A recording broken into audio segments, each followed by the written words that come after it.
I mean, it's a lot of different groups. I mean, like it depends on even what you're into. I mean, you can have groups that you'll have different DJs along with different groups mixing different levels of music, like trap music, and adding different implementing different sounds in. Or a good DJ friend of mine, Z Trip, you could turn around and do something cool and then give that to LL. So I mean, I think it's definitely still here where people are allowing different levels of ingredients to be put in their music to then speak about different things. I don't think that is a problem, even if there is to be talked about as a problem, but I don't think musically that's a problem. I just think sometimes lyrically the same thing is said over and over.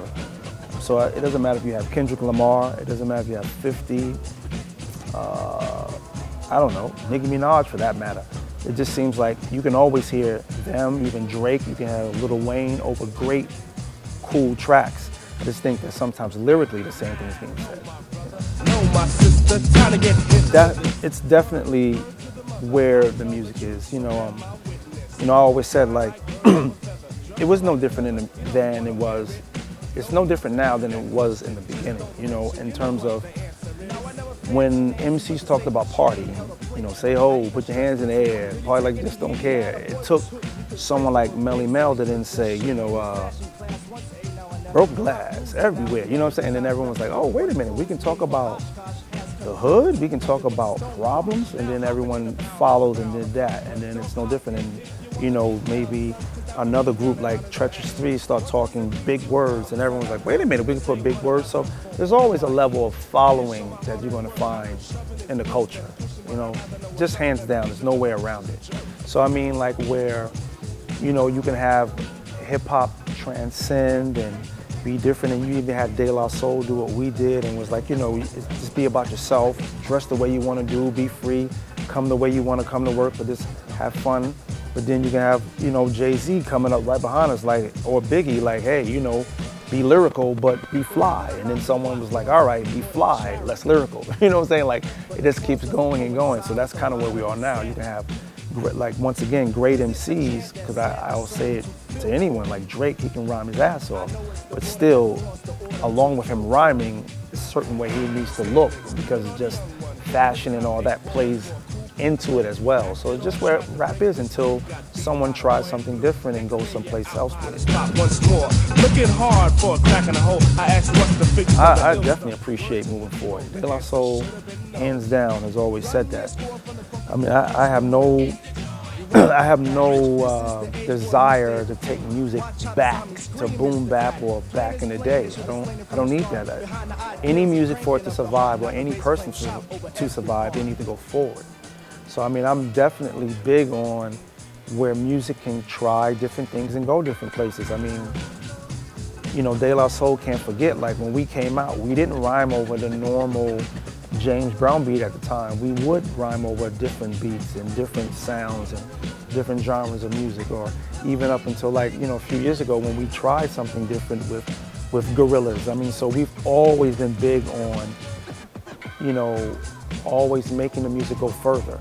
But it just, at the same time, I do feel that it needs quality in it. I mean, just because someone decides to rhyme over electronic music doesn't make it good. It can turn around and be like, you have to still add quality into that music and quality into what you present over it. Last year, there's been a lot of music coming out. This shit's been weak, you know what I'm saying? A lot of niggas trying to think. I mean, hopefully, people will be willing to hear new music. I mean, unfortunately, and it's sad to say, but it's the truth that a lot of my peers, like, groups that I started out with, or groups who came out before us, a lot of times they stick to like putting, doing and performing shows of just old stuff because our peer group that listens to music never shows interest in wanting to hear new music.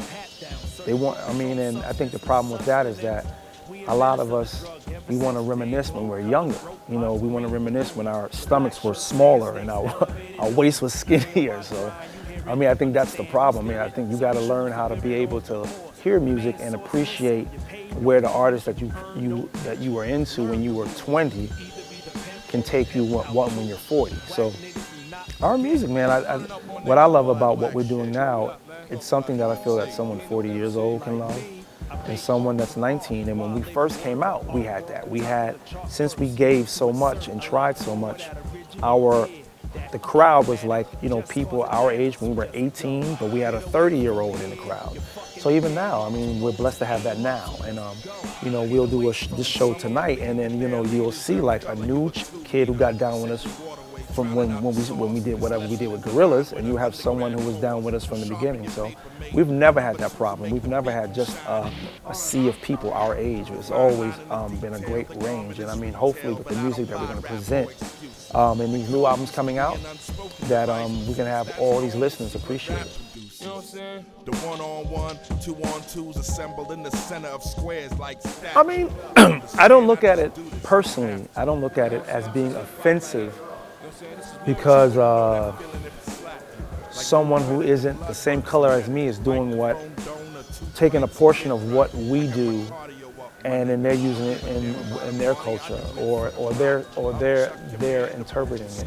I don't look at it as offensive because I think, or I know, in things that I learned when I was coming up, there's groups that I borrowed from. You know, I love, you know, like white groups, whether it was Chicago or, you know, looking at old footage of the Beatles, or you know, looking at groups like Eurythmics or David Bowie, and then we implemented that in our music. So I don't, like I said, I don't take offense to it because I just think that that's someone embracing what moves their heart and their soul, you know.